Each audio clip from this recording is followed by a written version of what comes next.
I'm Richard Lewis, reporting for cadred.org, and as well as a big StarCraft 2 tournament going on, we have got a pretty big League of Legends tournament going on as well here at IEM Cologne. I'm here with sOAZ from fnatic, who've just finished their first game against Curse. So before we get into the tournament and how it's going for you, I want to talk a little bit about you joining fnatic. You've been in big teams before, like AAA. What's the difference between a team like that and then being in an org as big as fnatic? It's not that different. fnatic take more care of us, and it's just about the maturity. After that, it changed a lot about the gameplay on the team, but it didn't change so much for me.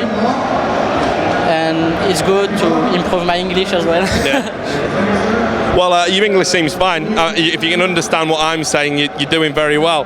But in terms of the player that you kind of not directly replaced, but obviously Suchet left fnatic and he was there for a long time, and you're kind of the new guy.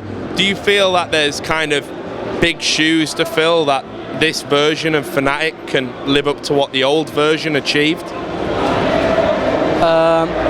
It's just Suchet. With Suchet, didn't work so much at top lane. He's more a mid laner, and after they tried a lot, and after that they just see like they cannot continue like that. So they asked me to play with them a bit. Then they asked me to go for DreamHack and stuff. It changed a lot for me as well, because in terms of gameplay, they are more passive than me. And in AAA we play much more aggressive, but so I need to adapt a bit my gameplay to them, and that's it. As well as you coming into the team, we've had a new support coming in for fnatic, and obviously someone you know quite well. The previous two supports in fnatic had to quit because of real life issues. Do you think that well, first of all, do you think that bringing in the support that you used to play with in your team is going to help fnatic really gel and kind of cement so they're going to be more solid? And do you also think finding players that don't have real life problems is so vital in esports? Yeah, they didn't have well, okay, no problems, yeah. No problems, but issues. Yeah, they didn't have much difficult with real life. It's just like it didn't work with Melissa and Phelox, because Lamia is a passive player and there are two passive players as well, so a bot lane really passive don't work so much. And Rated came like 2 weeks ago and it worked pretty good now, because Rated is like me, really aggressive, because he had the same gameplay we had with AA. And yeah, now we play much more aggressive, and it worked good. In terms of the game against Curse, I thought it went very well for fnatic, especially the first game. What kind of preparation had you done? Because your tactics just seemed to counter theirs so well. There really seemed to be little they could do to stop you winning that game. We did a boot camp before, we tried a lot of things, really a lot, and yeah, mostly just like, actually no one played Jace, and so no one know how to play against him, so we just like go for Jace, and it worked really good. Like Shen cannot do anything against me, and we just snowball the game about the two top tower take really early. And after, yeah, just snowball the game. What about as well in with Curse? Recently, they've had roster changes and a few problems internally as well. Was that something that you thought would work to your advantage? I mean, do you think Curse are a side that's, you know, weaker than what they were before because of the issues? I don't think so. I think they are stronger with Angush instead of Youngbuck. But it seems like they have a lot of problem with communication, and yeah, I think they are stronger, but I feel like they are more stronger online than offline as well. and yeah. So, in terms of where you want to finish overall in the tournament, I mean, there's some good teams here, that goes without saying. But I mean, Fnatic, do you think you can get back to those glory days? Is this a tournament that you can win? Or do you think teams such as Moscow 5 and CLG are, in a stronger position than you right now? CLG was in Korea for a long time, so we didn't play them since 1 or 2 months. So we really don't know about them. M5, we can do it, and the other team as well.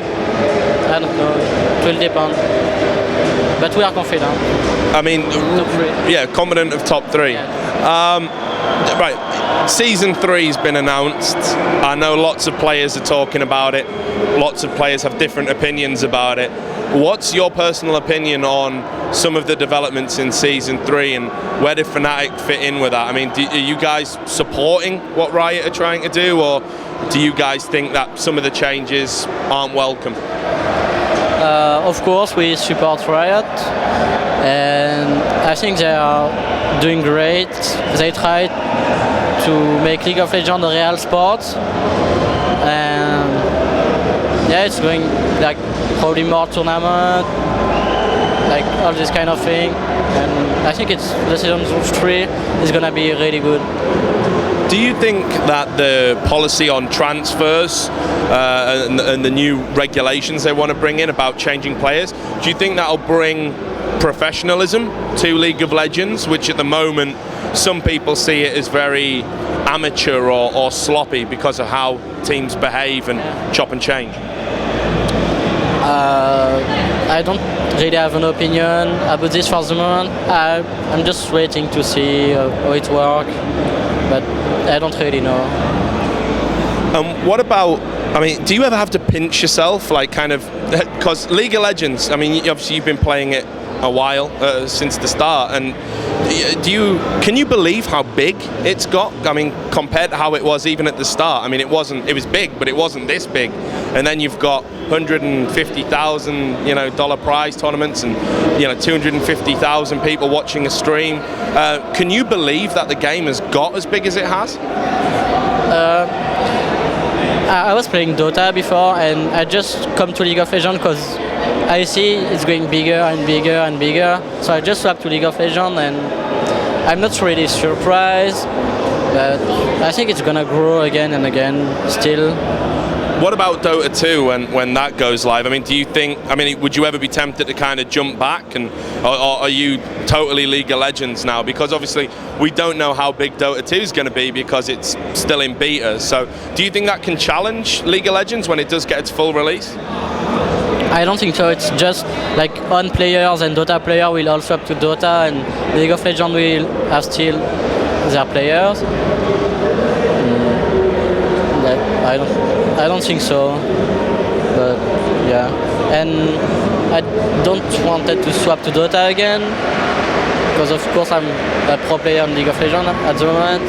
But sometimes I play some Dota games with friends and so on. Yeah.